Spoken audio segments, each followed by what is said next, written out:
နော်ဥပဒိတနဲ့ကောလိတာဆိုပြီးတော့အကတဝကဖြစ်လာမဲ့နော်တထေသား2ယောက်နော်ပွဲကြည်ရာကနေပြီးတော့စဉ်းစားမိကြတယ်လေနော်အခုကနေတဲ့လူတွေရဲ့ဒီပွဲကိုထိုင်းပြီးတော့ကြည်နေတဲ့လူတွေရဲ့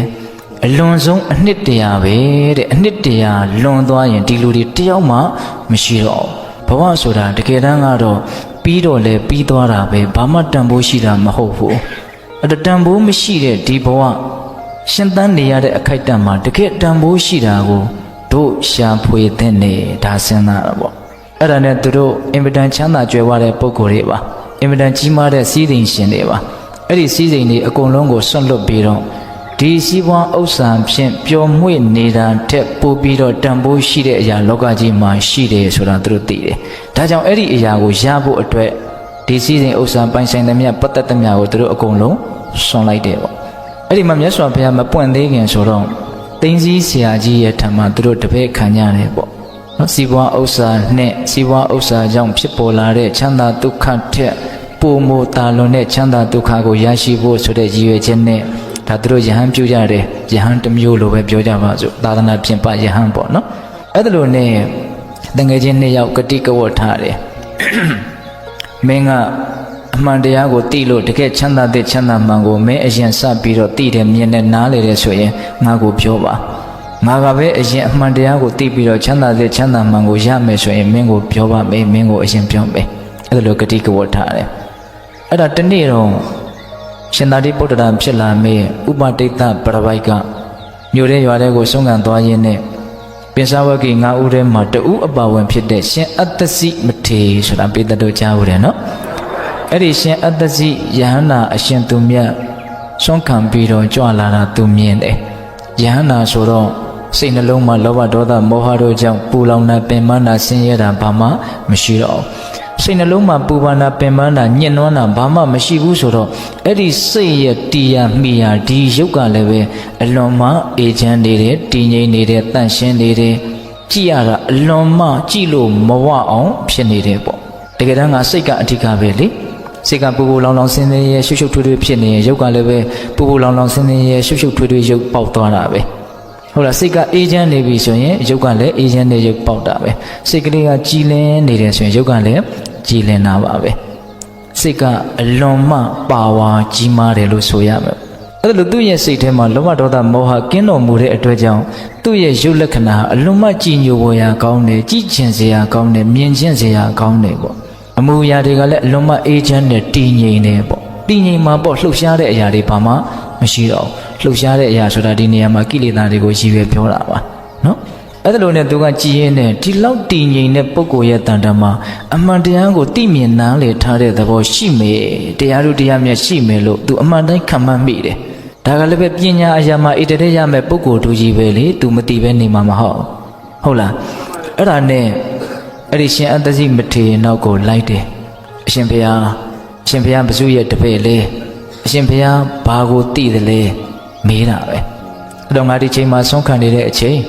ဆုံးခံပြီးတော့ပြန်လာလို့ဆုံးဖုံးပေးပြီးရင်မေးချင်တာမေးလို့ရတယ်ဆိုတော့လိုက်တာပဲအဲ့ဒါဦးဇင်းတို့ဇေယျပေါ်ရောက်တော့အေးစီမေးတယ်ပေါ့အရှင်ဘုရားရဲ့ဆရာကဘယ်သူလဲအရှင်ဘုရားတို့ကဘလို့အယူဝါဒရှိသလဲအဲ့ဒီမှာရှင်အတ္တစီကယေဓမ္မာဟေတုပဘဝတေတံဟေတုတထာဂတောအာဟတေတင်္စာယောနိရောဓဧဝံဝါဒီမဟာတမနောတဲ့လိုရင်းအတိပ္ပယ်ပြောရရင်တော့တစ္ဆာ၄ပါးကိုဟောတာပါပဲလောကကြီးမှာဖြစ်သမျှနော်တဘာဝတရားတွေဟာအကြောင်းတရားရှိလို့ဖြစ်တာအကြောင်းတရားသာမရှိရင်ဘယ်လိုအကျိုးတရားမှဖြစ်မှာမဟုတ်ဆိုလိုတာကဆင်းရဲတယ်ဆိုတဲ့ဒီဒုက္ခနော်ဒီအကျိုးတရားတွေဟာအလိုဆန္ဒလောဘသမှုရိယသစ္စာဒီအကြောင်းတရားကြောင့်ဖြစ်တာအကယ်၍အကြောင်းတရားကိုသာချုပ်ဆုံးအောင်လုပ်နိုင်မယ်ဆိုရင်ဒုက္ခဆိုတဲ့ဒီအကျိုးတရားတွေဟာလည်းရပ်ဆိုင်သွားမယ်သစ္စာ၄ပါးကိုဟောတာပါပဲအဲ့ဒါကိုလည်းနားလဲပြီးရောပထမ2ပါးဓာတ်ရဲ့အဆုံးမှာသောတပတိမဉ္ဇဉ်ကိုရတယ်အလွန်ဉာဏ်ထက်တယ်ပေါ့ပြောလိုက်လို့ရှိရင်အရေးပြရဲ့အကောင်မြင်တယ်စိတ်ထဲမှာတထွားပြရင်တလန့်မြင်တယ်အဲ့ဒါလောက်လေးပြောတာနဲ့သူသိသွားတယ်အဲ့တော့အရှင်ဘုရားအစာတုံးကရှင်အတ္တတိကငါကအခုမှယဟန်ပြုတ်ပြီးကတရားကိုငါအများကြီးမပြောတတ်ဘူးအရှိကြီးမပြောတတ်ဘူးလို့ပြောသေးတယ် အဲ့တော့ရှည်တာဒီများတာတွေကပဓာနာမဟုတ်ပါဘူးတကယ်အကျိုးအကြောင်းစိုက်ပြီးတော့တဘာဝကြဖို့အကျိုးရှိသွားဖို့ကပဓာနာပါအဲ့တော့တူတူလေးပဲပြောလိုက်တာပဲအဲ့ဒီတူတူလေးကပဲအကျိုးကိစ္စပြီးကြီးတယ်လို့မဆိုနိုင်ဘူးလားဆိုနိုင်တယ်အဲ့တော့သောတပတ္တိမဉ္ဇဉ်ဘုံဉဏ်ကိုရတော့အရှင်ဘုရားဆိုင်းမအောင်တပည့်တော်သိပြီးမြင်ပြီတဲ့တပည့်တော်မှာသိရင်မြင်ရင်အရင်လက်ဥပြောရမယ်ဂတိကဝတ်ထားတဲ့တငယ်ချင်းတယောက်ရှိသေးတယ်သူ့ကိုသွားပြီးတော့တပည့်တော်ပြောအောင်မှဖြစ်မယ်အဲ့ဒါနဲ့ရှင်မမောက္ကလံဖြစ်လာမဲ့ကောလိတပရဝိုက်စီကိုရောက်လာတယ်ကောလိတကလည်းပဲဉာဏ်ရှိတဲ့ပုဂ္ဂိုလ်ပဲဒီကနေ့သူ့တငယ်ချင်းရဲ့မျက်နှာအခါတိုင်းတွေ့နေကြမျက်နှာနဲ့မတူဘူးအလွန်တရာမှအေးချမ်းသွားတယ်အဖြေတစ်ခုကိုရလာတဲ့လူတစ်ယောက်နော်ဆိုကြပါစို့ဒါကိုတွေ့ဖို့အတွက်အမြဲတမ်းလိုက်ရှာနေတယ်တွေ့သွားပြီဆိုရင်ဒါကျဉ်တ်သွားတယ်မတွေ့မချင်းတော့မကျဉ်တ်နိုင်ဘူးရှားနေတာမတွေ့ဘူးဆိုမှတော့ဘယ်လိုလုပ်ကျဉ်တ်နိုင်မလဲဟုတ်လားကိုရှာတဲ့အရာတွေ့သွားပြီဆိုရင်စိတ်ထဲမှာကျဉ်တ်သွားတယ်အဲ့ဒီကျဉ်တ်သွားတယ်ဆိုတဲ့ဒီအမူအရာဒီသဘောတဘာဝဟာမျက်နှာပေါ်မှာပေါ်လွင်နေမယ်ပေါ့အဲ့တော့ဒီပုဂ္ဂိုလ်တရားသူတရားမြတ်ကိုရလာဟန်တူတယ်ဒီနေ့သစ္စာတရားအမှန်တရားကို तू နားလည်ခဲ့ဟန်တူတယ် तू ကလည်းအကဲခတ်မိတာပဲဟုတ်လားအဲ့ဒါနဲ့မေးတဲ့အခါကျတော့ဟုတ်တယ်တဲ့ငါမသေးတရားကိုငါရခဲ့ပြီသူတို့ကမသေးတဲ့တရားလိုက်ရှာကြတာကိုနော်စီးပွားဥစ္စာကြောင့်ဖြစ်တဲ့ချမ်းသာဒုက္ခထက်တာလွန်တဲ့ချမ်းသာဒုက္ခကိုလိုက်ရှာကြတာကိုနော်အဲ့တော့အဲ့ဒီတရားငါရခဲ့ပြီဆိုတော့အဲ့လိုဆိုရင်ငါကိုလည်းပြန်ပြောပြပါဆိုတော့နော်ဥပဒိတပရဝိကပြန်ပြောပြတယ်စောတော်ကသူနားထောင်ခဲ့ရတာကိုအဲ့ဒီမှာရှင်မမောက္ကလံဖြစ်လာမဲ့ကောလိတလူလင်ကလည်းပဲသောတပတ္တိမဉ္ဇဉ်ဘုံဉဏ်ကိုရတယ်နော်တငယ်ချင်းနှစ်ယောက်လုံးအရိယာဖြစ်တယ်ပေါ့ကဲအဲ့လိုဆိုလို့ရှိရင်တို့ဆရာမြတ်စွာဘုရားကြီးကိုသွားကြမယ်အဲ့လိုသွားမယ်ဆိုလို့ရှိရင်တို့အပေါ်မှာအလွန်ကျေးဇူးများတဲ့သိင်းကြီးဆရာကြီးကိုလည်းတို့သွားခေါ်မယ်နော်ဆရာကြီးလောကမှာတကယ်အမှန်တရားသစ္စာတရားဆိုတာဒါတကယ်ချမ်းသာစေချမ်းသာမှန်ကိုရကြောင်းတရားဆိုတာဒါအဲ့ဒါကိုတို့ပြပြလဲလဲပြောပြီးတော့သွားခေါ်မယ်ဆိုပြီးတော့သွားကြတယ်ကိုရတော့သူတို့ကနောက်လိုက်အချံရံနေအလွန်များတယ်တပည့်အများကြီးရှိတယ်ဒီဥပါဒိတနဲ့ကောလိတတကယ်တမ်းကတော့သူတို့တပည့်တွေကိုပဲမှီပြီးတော့သိင်းကြီးဆရာကြီးကနေရတဲ့သဘောရှိပါတယ်အဲ့တော့နဲ့ဆရာကြီးကိုဆရာကြီးအမှန်တရားကိုသိခဲ့ပြီချမ်းသာတဲ့ချမ်းသာမှန်ကိုရခဲ့ပြီဒါကြောင့်မြတ်စွာဘုရားကြီးကိုဆရာကြီးလည်းလိုက်ခဲ့ပါကျွန်ုပ်တို့တော့မြတ်စွာဘုရားကြီးကိုသွားတော့မယ်အဲ့လိုပြောတော့မလိုက်နိုင်ဘူးဆရာကြီးကမလိုက်နိုင်ဘူးအဲ့ဒီမှာသူဘာပြောလဲဆိုတော့ငါမင်းမေတဲ့လောကမှာဉာဏ်ရှိတဲ့လူနဲ့ဉာဏ်မရှိတဲ့လူဘယ်လူတွေကပို့ပြီးတော့များမယ်ထင်လဲတဲ့ဉာဏ်မရှိတဲ့လူတွေကပဲများမှာပါဖြေတယ်အဲ့ဒီလိုဆိုရင်သင်တို့ဘာမှမစိုးရိမ်နဲ့သင်တို့ရဲ့တပည့်တွေကိုခေါ်ခြင်းနဲ့ဆိုရင်လည်းခေါ်သွားဉာဏ်ရှိတဲ့ပုဂ္ဂိုလ်တွေဂေါတမဗုဒ္ဓစီကိုသွားလိမ့်မယ်ဉာဏ်မရှိတဲ့ပုဂ္ဂိုလ်တွေငါးစီမှာနေလိမ့်မယ်အချမ်းရံမရှိမှာကိုငါအတွက်သင်တို့မစိုးရိမ်နဲ့ဒီစကားလေးသေချာနားထောင်နော်ဉာဏ်ရှိတဲ့လူဂေါတမဗုဒ္ဓစီသွားလိမ့်မယ်ဉာဏ်မရှိတဲ့လူငါးစီနေရလိမ့်မယ်ဒါကိုထောက်သောအဖြစ်ဒီစကားကိုထောက်သောအဖြစ်ဒီသိင်းစည်းဆရာကြီးဒီမြတ်စွာဘုရားဟာအလွန်မြင့်မြတ်တဲ့ပုဂ္ဂိုလ်ဆိုတာကိုတော့သူလက်ခံတယ်ဟုတ်လားဒါပေမဲ့အဲ့ဒီကိုသွားဖို့ခေါ်တော့မလိုက်နိုင်လူဆရာကြီးလိုက်ခဲ့ပါဘလို့မှခေါ်လို့မရဘူးအဲ့ဒီမှာသူကမလိုက်နိုင်တာကိုအကြောင်းကဘလို့ပြလဲဆိုတော့သူပြောတဲ့စကားကဥပမာလေးတွေနဲ့အိုးစကြီးကြီးအကြီးကြီးလှုပ်ပြီးကမှတဆင့်ပြန်ပြီးတော့ခတ်တဲ့ခွက်ငယ်ကလေးငါမလုံနိုင်ဘူးတဲ့နော်တပည့်တွေနဲ့အတိုင်းဝိုင်းတွေနဲ့အချမ်းရံတွေနဲ့ဒကာဒကမတွေနဲ့ဟုတ်လားဒီလိုအရှိန်စော်တွေကြီးမားစွာနော်ဂုံပကာတနာတွေနဲ့နေထိုင်ပြီးကမှသူများရဲ့နောက်လိုက်အဖြစ်နဲ့တော့ငါမလုံနိုင်ဘူးနော်ဆရာကြီးတဆူလုတ်ပြီးကမှနောက်လိုက်ငယ်သားအဖြစ်နဲ့တော့ငါမလုံနိုင်ဘူးအမှန်ကတော့သူကအဲ့ဒီအချမ်းရံတွေအဲ့ဒီအကျော်စောတွေအဲ့ဒီအတိုင်းဝိုင်းတွေကိုသူမစွန့်နိုင်တာပါအမှန်တရားဆိုတဲ့သစ္စာတရားကိုသူအဲ့ဓာတွေလောက်မမျက်နှိုးဘူးဆိုတဲ့အဓိပ္ပာယ်ပါပဲတနည်းအားဖြင့်သစ္စာတရားကြောင့်ဖြစ်ပေါ်လာတဲ့ချမ်းသာဒီသစ္စာတရားကိုသူတန်ဖိုးသိပ်ပြီးတော့မထားတတ်သေးတယ်ဒီအချမ်းရံတွေဒီအတိုင်းဝိုင်းတွေဒီနာမည်ကြီးမှုတွေဒီဂုံဒီတရက်တွေကိုပဲသူကတန်ဖိုးရှိတယ်လို့ထင်နေတာ哦ဒါကြောင့်သူဟာအဲ့ဒါကိုမစွန့်နိုင်ဘူးဟုတ်လားတကယ်ဆိုရင်သူ့စိတ်ထဲမှာမြတ်စွာဘုရားဟာအလွန်ဉာဏ်ကြီးတဲ့ပုဂ္ဂိုလ်ဆိုတာလက်ခံထားတယ်ဆိုတာသောသောကစကားကိုထောက်တော့အဖြစ်မသိနိုင်ဘူးလားသိနိုင်တယ်ဘုရားဒီသွားရင်အလွန်အကျိုးရှိမယ်ဆိုတာကိုလည်းသူလက်ခံထားတာကိုတော့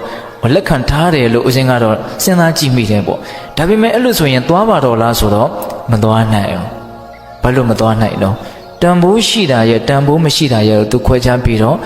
နားမလဲသေးဘူးအနှစ်သာရရှိတာရဲ့အနှစ်သာရမရှိတာရဲ့ကိုသူသိပြီးတော့မခွဲခြားတတ်သေးဘူးလို့မဆိုနိုင်ဘူးလားဆိုနိုင်တယ်တကယ်အမှန်တရားသစ္စာတရားကိုသိတဲ့အသိဉာဏ်ဒီတာနဲ့လောကကြီးမှာတန်ဖိုးအရှိဆုံးဆိုတာကိုသူနားမလဲသေးဘူး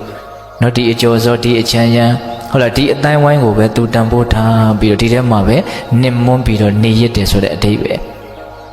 အဲ့ဒါနဲ့ဦးဇင်းတို့ဒီသူရဲ့တပည့်ဟောင်းနှစ်ယောက်ကခေါ်တာကိုသူမလိုက်တော့ဥပဒိတနဲ့ကောလိတပရပိုက်နှစ်ဦးကသူ့ရဲ့တပည့်တွေကိုသူတို့ရဲ့တပည့်တွေကိုကဲတင်တို့လည်းပဲလိုက်လို့ကလိုက်ဒီမှာနေရချင်းနေဆိုရင်လည်းနေရလို့ရတယ်ဆိုတော့ဘယ်ဆရာတွေသွားတပည့်တွေကလိုက်တာပေါ့နော်ဟိုရောက်တော့အဲ့ဒါမြတ်စွာဘုရားကအလုံးကိုထိုက်တဲ့ဩဝါဒတရားဖြင့်ချီးမြှောက်တော့ဆိုဆုံးမှတော့အဲ့ဒါရက်ပိုင်းအတွင်းမှာပဲနော်အရဟတမညာအရဟတဖို့ညာကိုရလို့ဥပဒိတပရပိုက်ကရှင်သာရိပုတ္တရာဆိုတဲ့နော်သာရိပုဏ္ဏေမရဲ့သားမို့လို့သာရိပုတ္တရာဆိုတဲ့နာမည်နဲ့အခါတာဝကဖြစ်တယ်ပေါ့နော်ကောလိတကတော့ရှင်မမောက္ကလံဆိုပြီးတော့ဒါလက်ဝဲရံအခါတာဝကဖြစ်တယ်ပေါ့အဲ့ဒီမှာရှင်သာရိပုတ္တရာကမြတ်စွာဘုရားကိုလျှောက်တယ်မြတ်စွာဘုရား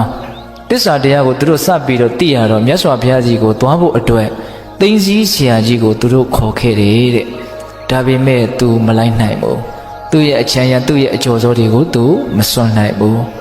အိုးစီကြီးလုတ်ပြီးကမှခွက်ငယ်ကလေးမလုတ်နိုင်ဘူးခေါင်းဆောင်ကြီးလုတ်ပြီးကမှနောက်လိုက်မလုတ်နိုင်ဘူးလို့အဲ့လိုပြောလွတ်တယ်အဲ့လိုမြတ်စွာဘုရားကိုလျှောက်တော့မှမြတ်စွာဘုရားက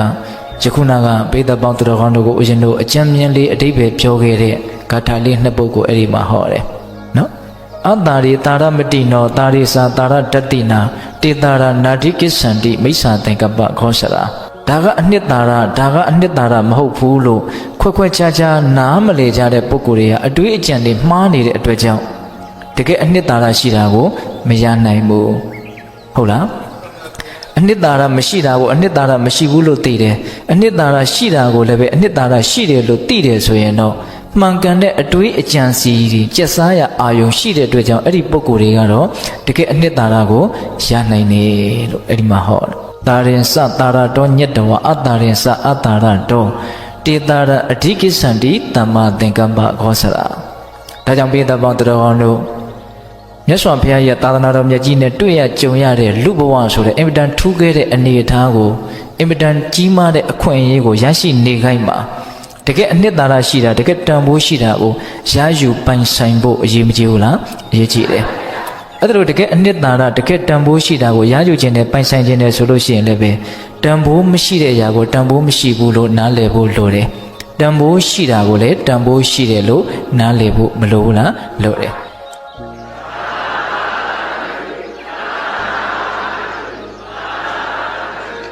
Thank you.